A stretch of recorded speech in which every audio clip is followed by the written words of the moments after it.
The silence in the breakfast hall was shattered the moment the suited man's words fell. Randall's chair scraped harshly against the marble as he stood, tall and menacing, his presence filling the room like a storm gathering over the sea. The warmth in his eyes from moments ago had vanished. In its place was fire, burning, consuming, dangerous. "What the hell are you doing here?" Randall's voice was a blade, sharp and unforgiving. He took a slow, deliberate step forward. "How did you find me?" The servant, because Amara could see it now, despite the sharp suit and polished posture, there was no true power in him, only duty, lifted his chin, though his eyes flickered nervously under Randall's lethal stare. "I came with your father," the man said carefully, "and with your bride. They're waiting outside, in the car." The words hung heavy in the air, dripping with finality. Amara's breath caught. Her hand went slack, the fork sliding from her fingers with a sharp clink that echoed louder than it should have. "Bride?" The world tilted, the room spinning slightly, but her eyes stayed fixed on Randall. Shock rippled across his features, raw and unguarded, before anger swallowed it whole. His jaw tightened, his chest heaved once, and then his voice thundered through the hall. "Get out!" The servant flinched, but stood his ground. "You need to face this, Your Majesty," he said, though his voice wavered under the weight of Randall's fury. "The king demands your return. The kingdom waits. Your bride waits." Randall's eyes darkened to something dangerous, his body radiating so much tension, Amara thought the very air might shatter. He closed the distance between them in 3 long strides, standing so close the servant had to tilt his head back to meet his gaze. "You listen to me," Randall hissed, his voice low, venomous. "You will walk out of this house. You will get into that car, and you will tell my father exactly this." He leaned forward, each word sharp as glass. "You did not find me, do you understand?" The servant swallowed, his Adam's apple bobbing nervously. "But Your Majesty—" "Don't!" Randall's snarl cut him off. "Don't call me that. Not here, not ever." The man's lips pressed into a thin line, his eyes flickering toward Amara for the briefest second before darting back to Randall. His silence was answer enough, obedience, but also warning. Randall's hand twitched at his side, as though restraining himself from something more violent. "Go," he growled, each letter thick with command. "And if you breathe a single word about her—" His gaze flicked toward Amara, sharp and protective. "You won't live long enough to regret it." The servant's shoulders stiffened. His loyalty to the king was etched into every line of his body, but so was fear of the man standing in front of him. Randall's fury was not the fury of a spoiled son. It was the fury of a predator guarding its territory. Finally, the man bowed his head slightly. "As you wish." But before he turned to leave, he spoke again, softer, almost reluctant. "He won't give up, you know. He'll keep coming. Until you return. Until you claim what is yours." Randall's jaw flexed, his fists clenching at his sides. His voice came out cold, deadly calm. "Tell him this too. What he thinks is mine, I will never claim. And if he dares bring her here again, I'll make sure he regrets it." The servant inclined his head, his expression unreadable, and then turned on his heel. The heavy doors groaned open, then shut with a dull thud that seemed to echo forever. The silence that followed was unbearable. Randall stood there, chest rising and falling like a man holding back a storm, his hands trembling with barely restrained rage. His eyes stayed fixed on the closed doors, as if he could burn the messenger to ash with his stare alone. Amara sat frozen in her chair, her heart pounding so hard it hurt, She hadn't moved since the moment the word bride left the servant's lips. She felt cold all over. Finally, she found her voice, though it was small and broken. Bride? Randall's head snapped toward her. For a moment his mask slipped again. Something raw, painful, almost guilty, flashing in his eyes. He exhaled harshly, rubbing the back of his neck. It's not what you think. Amara's laugh was hollow, trembling. Not what I think. That man just said your father is outside, that he brought your bride. Randall, what am I supposed to think? His hands balled into fists again, but this time not in anger at her, in anger at himself, at the situation. He moved closer, his voice tight, controlled, like a man walking a tightrope over fire. You don't understand. That life, his throne, his rules, I walked away from it. I left it behind. He shook his head, his eyes blazing with something that looked almost like desperation. I will never go back. Amara's lips parted, her throat dry. But you are who he said you are, aren't you? Randall froze. The silence between them stretched, heavy, suffocating. His gaze locked onto hers, and though he didn't speak, his silence was louder than any confession. Amara's pulse raced, her stomach twisting painfully. She pushed her chair back, the scrape of it on the floor, loud in the stillness. You've been hiding, she whispered. From them? From your father? From... All of this. Randall's jaw tightened, but he didn't deny it. Her voice shook as she continued. So what does that make me? A secret? A distraction while you run from your throne? His eyes softened, just a fraction, and he stepped closer, his voice dropping low. No, don't you dare think that. You're not a distraction, Amara. You're the only thing that makes any of this bearable. Her chest ached, torn between the sincerity in his words and the whirlwind of questions pounding in her head. Outside, the sound of a car door closing carried faintly into the silence. Amara's eyes darted to the window, her stomach lurching. The king, the bride, they were still out there. And in that moment, sitting in a silk robe in a mansion that wasn't hers, facing a man who wasn't who she thought he was. Amara's world felt like it was caving in. Her breath came fast and shallow, her hands trembling in her lap. The words still echoed in her skull like a curse. Bride. Randall saw the panic in her eyes, the way her shoulders caved under the weight of it all. Without thinking, he stepped forward and wrapped his arms around her. His grip was strong, steady, grounding. He pressed his lips near her ear, his voice low and desperate. Look at me, he whispered. None of that matters. Not him, not the throne, not her. You're the only one that matters. Amara's body stiffened at first, but the warmth of his embrace soothed something in her chest. Against her will, she leaned into him, her cheek brushing against the hard line of his jaw. For just a heartbeat, she let herself believe him. And then, the heavy double doors slammed open. The sound boomed through the hall, and both of them snapped their heads toward it. Standing there, tall and commanding in a regal black suit embroidered with gold, was the king himself. His presence was suffocating, his face carved into lines of authority and fury. Beside him, draped in silks and diamonds, was a young woman with sharp eyes that cut across the room and landed on Amara like knives. The king's voice thundered across the hall. Randall!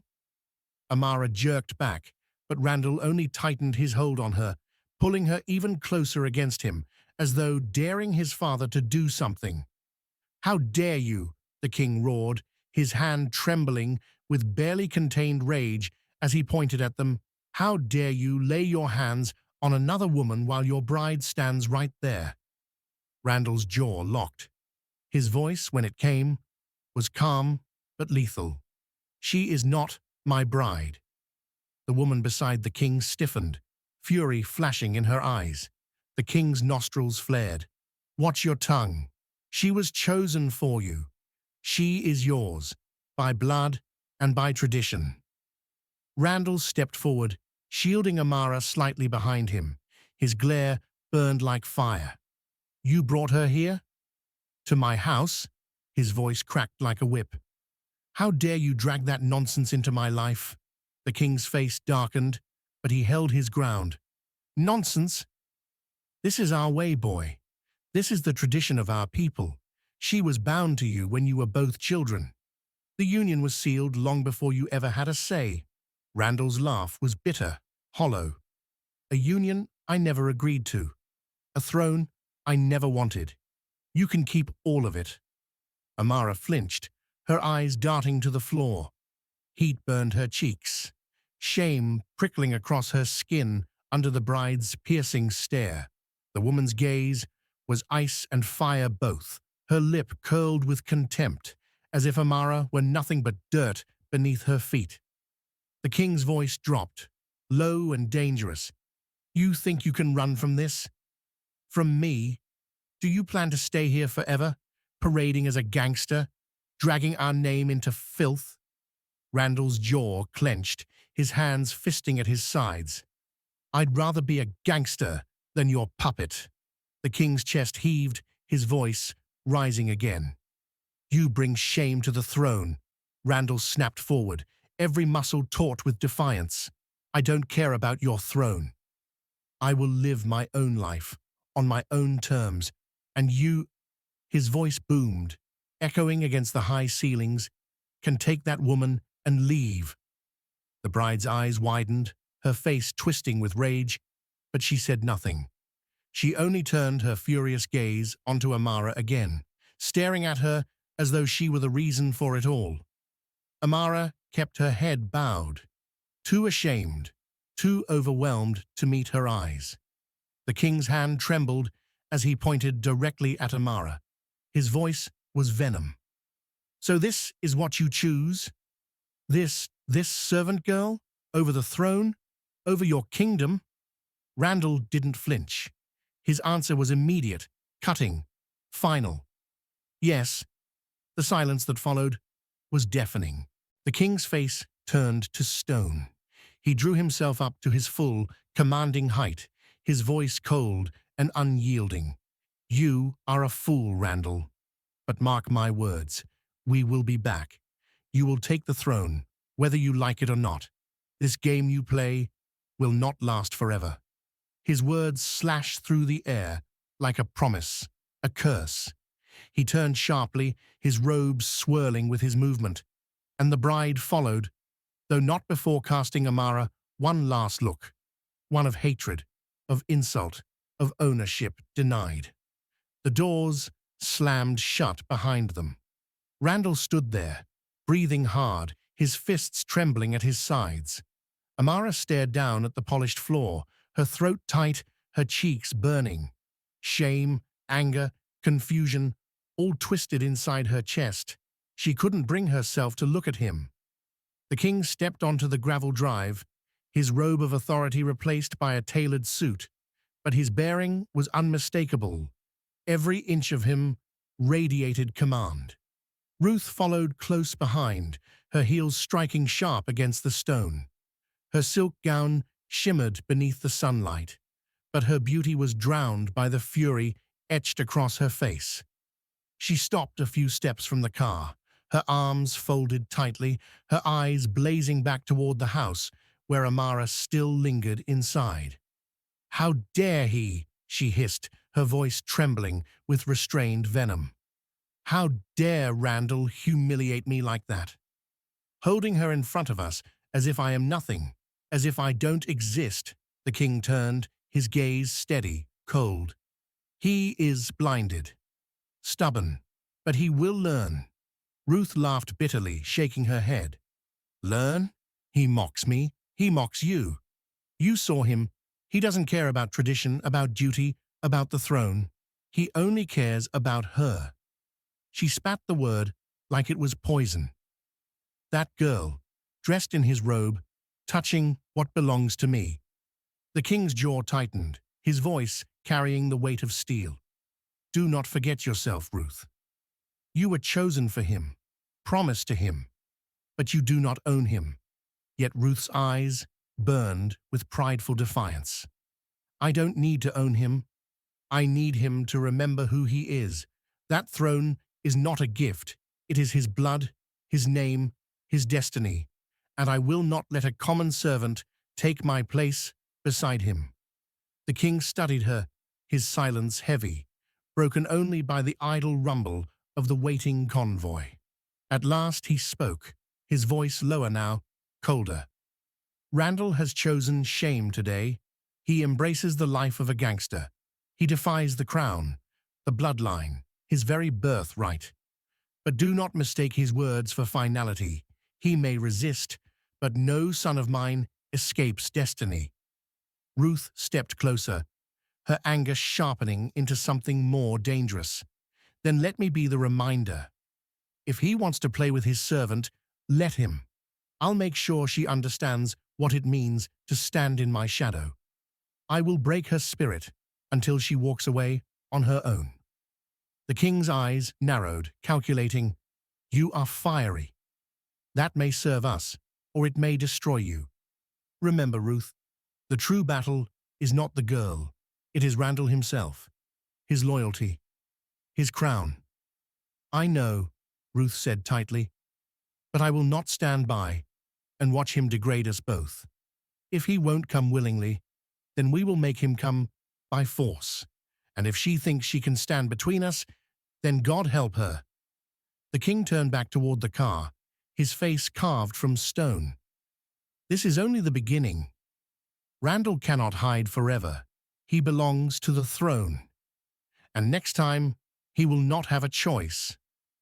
The guards opened the doors, but Ruth didn't move immediately. Her eyes were locked on the mansion, her hands clenched into fists. Her fury glowed like fire in the night, promising that Amara would not escape unscathed. Finally, she followed the king into the car. Their words lingered in the air, heavy and threatening.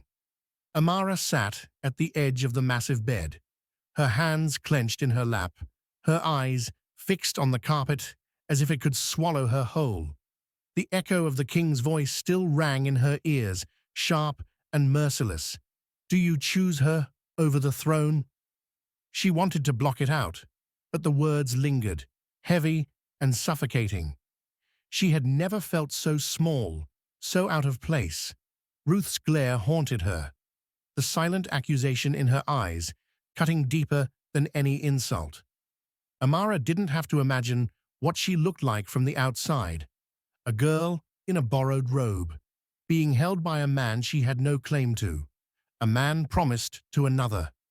Her throat tightened, shame rising hot in her chest. She pulled the robe tighter around her body, as though she could hide from the weight of it all. I shouldn't be here, she thought. I don't belong in his world.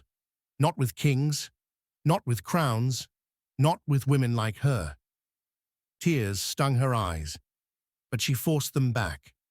She didn't want to cry. Not for him. Not for this. Yet the ache in her heart was unbearable. The door creaked softly, and her head shot up. Randall stepped inside, closing it gently behind him. He wasn't wearing his usual mask of confidence. His face was drawn, his jaw tight, his eyes heavy with something she couldn't name.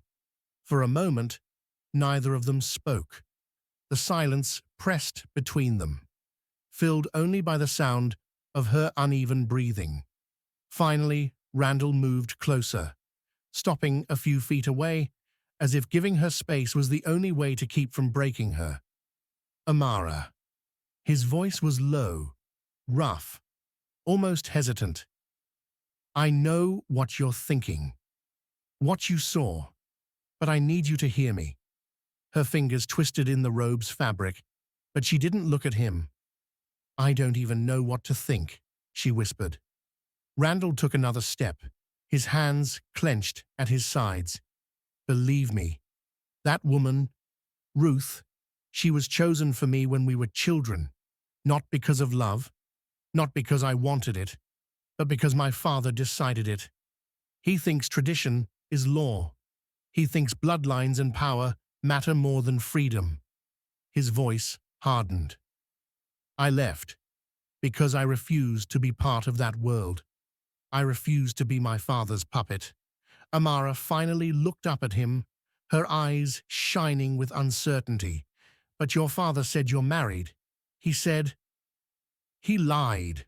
Randall cut in sharply, his voice trembling with contained fury.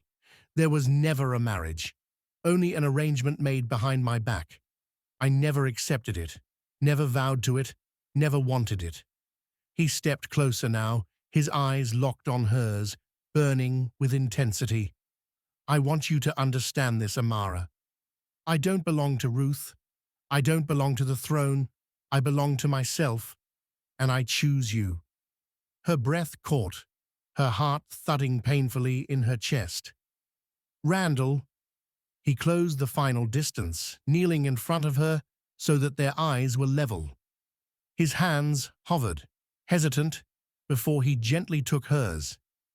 His voice softened, but it carried a raw sincerity that shook her. Let me love you, he whispered. I swear to you, I will never break your heart. I don't care about crowns or kingdoms or bloodlines. You're my queen, Amara, the only one I'll ever have. There will never be anyone else. Her tears broke free, sliding down her cheeks. She wanted to argue, to remind him of everything standing between them. But the words died on her tongue. Because in his eyes, she saw no lies, no hesitation, only truth. Her lips trembled. But what if your father forces you back? What if they don't stop coming? Randall squeezed her hands, his gaze fierce, unyielding. Then let them come. Let them bring their armies, their traditions, their threats. I'll fight them all. For you, he leaned in closer, his forehead brushing hers. I will never let them take me away from you. Not now. Not ever. The air between them was thick, charged with emotion and something deeper, something unspoken. Amara closed her eyes, trembling, caught between fear and surrender. And for the first time since this nightmare began, she let herself believe him. Randall wiped the sweat from his brow with the back of his hand as he pushed open the front door. The cold bottle of water pressed to his lips. His morning jog had cleared his head, or so he thought. But the moment he stepped into the living room, the sight before him froze him in place. Ruth. She was seated elegantly on the dark leather couch, her posture flawless, her ankles crossed, her silk dress falling neatly against her frame. She looked like she belonged there, like she was already the mistress of the mansion. When she saw him, she stood, her lips curving into a smile that didn't reach her eyes. Randall's jaw clenched, anger sparking instantly. "What the hell are you doing here?" he snapped, his voice sharp enough to cut through glass. Ruth tilted her head, feigning innocence. "I came to have breakfast with my husband." The word hit him like poison. Husband. Randall's face darkened, his grip tightening around the bottle until the plastic crinkled under his fingers. "Don't you ever call me that," he growled, his voice low and lethal. "You need to leave. Now." But Ruth didn't move. Instead, she stepped closer, her perfume trailing around her like a weapon. "Randall, why fight this? You and I, we were chosen for each other. Together, we could rule. The throne is waiting. Your people are waiting." Her voice was smooth, persuasive, every syllable dipped in honey. He glared at her, but she didn't stop. She moved closer still, so close he could see the gleam in her eyes. "I know you feel it too. We belong together." Her hand lifted toward his chest. Randall's patience snapped. He caught her wrist midair, his grip firm but controlled, and pushed her hand away. "Don't touch me." His voice was a growl now, his eyes blazing with fury. Ruth winced, glancing down at the faint mark his hold had left on her skin. Her lips twisted into something cruel. "She'll never be enough for you, Randall. That girl, Amara. She'll never fit into your world. She'll never be good enough." Rage surged through him, his chest rising and falling like a storm, barely contained. "Don't you dare say her name." His voice shook with conviction. "Amara is my queen. Do you understand me? My queen. And nothing you say will ever change that." Ruth's face burned, jealousy crackling in her eyes. For a moment, her mask slipped, and raw fury shone through. Then, with sudden desperation, she flung herself at him, wrapping her arms tightly around his torso. Randall's body stiffened, disgust flashing in his eyes. He opened his mouth to shove her off when... "Randall!" The sound of her voice sliced through him like a blade. His heart dropped. Slowly, he turned his head. And there she was. Amara stood at the foot of the staircase, her eyes wide, shimmering with unshed tears. Her lips trembled as she stared at him, at Ruth clinging to him like a snake. For a moment, time froze. Randall shoved Ruth off him, his movements frantic, desperate.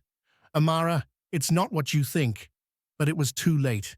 Her face crumpled, pain etching across her features. With tears threatening to spill, she turned sharply and fled up the stairs, her footsteps echoing through the hall like the pounding of his own heart. "Amara," he shouted, his voice breaking with urgency, but she didn't stop, didn't look back. The slam of her bedroom door was the only answer he got. Randall's chest heaved, his fists trembling at his sides. Slowly, he turned his gaze back to Ruth. His eyes burned with unrestrained fury. "You!" The word was venom. Ruth lifted her chin, her expression smug despite the storm raging in his eyes. "I told you, she'll never last." Something inside him snapped. In 2 long strides, he was on her. His hand clamped around her arm, not gently this time, and he yanked her forward, dragging her toward the door. "Randall, stop! You're hurting me," she cried, struggling against his grip. He didn't listen. His fury gave him strength, each step fueled by the image of Amara's tear-filled eyes. "You came into my house," he seethed, his voice thunderous. "You disrespected the woman I love. And you dare to think you'll ever take her place?" His grip tightened, his voice dropping into a dangerous growl. "Get out!" With one swift motion, he flung the door open and shoved her outside, her heels scraping against the pavement. She stumbled, but caught herself, her face flushed with rage and humiliation. Randall stood in the doorway, his chest rising and falling like a man barely restraining himself from breaking the world in half. "If you ever come near Amara again," he said, his voice sharp as a blade, "I swear, Ruth, I'll make sure you regret it for the rest of your life." Then he slammed the door in her face. The silence that followed was deafening. Randall closed his eyes, his heart heavy with guilt and anger. Because for all his promises, all his vows, the one thing he had sworn to protect, Amara's heart, was the one thing now slipping through his fingers. And that terrified him more than any throne, any king, or any enemy ever could.